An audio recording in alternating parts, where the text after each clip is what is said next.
Good morning and happy Divine Mercy Sunday.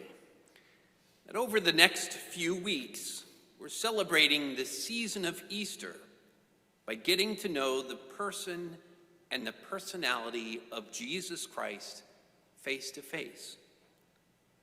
At a basic level, Jesus was a leader who painted a vision of a better future that he wanted for us, his friends and followers. A vision for those who thought their lives were meaningless. He told them that they were light for the world and salt of the earth.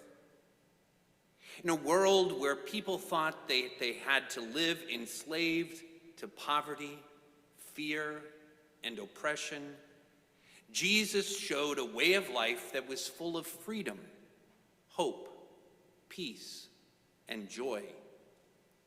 People loved him. Not everybody. The religious leaders hated him. Jesus healed and preached love and forgiveness. Any historian would agree that he was indeed a great man, but we believe that he was much more than that. The religious leaders conspired with the Romans and put Jesus to death. But, and this but is the foundation of our faith, 3 days after they killed him, he conquered the grave and rose from the dead. What separates Jesus from every other good and great and wise and wonderful person that ever lived is that they're dead, and he's not. John's gospel tells us the disciples were afraid. And why? Jesus had just been put to death as a criminal, and they believed that they were next. They were also confused because his body was now missing. Peter and John actually went to see for themselves that the tomb was indeed empty. Imagine they were all feeling shame, guilt, and regret because they had abandoned Jesus during his trial. And in the middle of all of this emotion, Jesus just appears despite the locked doors and says what? Peace be with you. Not what we would expect unless you know Jesus face to face. Who has ever made a mistake at work or at school that cost others dearly? Who has let friends down who were counting on you? So we know what it feels like. And the message is the same. Peace be with you. So to clarify the message, when people like the religious leaders were prideful and evil, Jesus called them out on it. But when people were fearful or confused or living in shame, when they were sad and sorry, he offered healing and hope. Peace be with you. Maybe this message is for you. If you've been away from God for a while, God's message for you is as simple today as it was on that first Easter Sunday.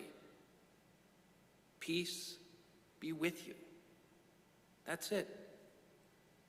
But wait, there's more. When he had said this, he showed them his hands and his side, demonstrating that he's both very alive and that he really did die. And then he goes on to say, as the Father has sent me, so I send you. I send you. So not only does Jesus forgive them and wish them peace, but essentially he gives them a job in his church. You cannot mess up your life enough for Jesus to not believe in you and want to use you for his mission on earth. We all need to know about the person of Jesus Christ. He has faith in each and every single one of us, even when we don't have faith in him. He has faith in each and every single one of us, even when we don't have faith in ourselves. And to drive that point home, John goes on and introduces Thomas, called Didymus, one of the 12 who was not with them when Jesus came. So the disciples said to him, "We have seen the Lord." But he said to them, "Unless I see the marks of the nails in his hands and put my finger in the nail marks and put my hand into his side, I will not believe." So Thomas, kind of standing in for all of us in our doubt, refuses to believe. What would you expect the response to be from Jesus? I can only speak for my own expected response, but it wouldn't be good. But what does Jesus do? A week later, his disciples were in the house again, and Thomas was with them this time. Though the doors were locked, Jesus came and stood in their midst and said, "Peace be with you," a third time. And then he said to Thomas, "Put your finger here. See my hands, reach out your hand, put it in my side. Do not be unbelieving, but believe." Doubts are normal and maybe even to be expected. If you have doubts, that's fine. If you don't understand everything about Jesus, that's perfectly okay. You can still have a relationship with him and not understand him. Jesus doesn't blame. Instead, very gently, and I think with a touch of irony and humor, he invites Thomas to take his belief and to put it aside, and then step into belief. It's the way it works. You take your disbelief and you simply put it aside, almost as though it were a physical gesture, and you step into your faith. Jesus is gracious and kind, yet firm and clear, a beautiful combination. He intervenes with Thomas for a purpose. It's the purpose of developing and building Thomas's character and faith. Thomas goes on to accomplish great things from that moment. I encourage you to read about his missionary work. His was a life-changing experience for him, and it can be for you as well. Take that first real step into faith.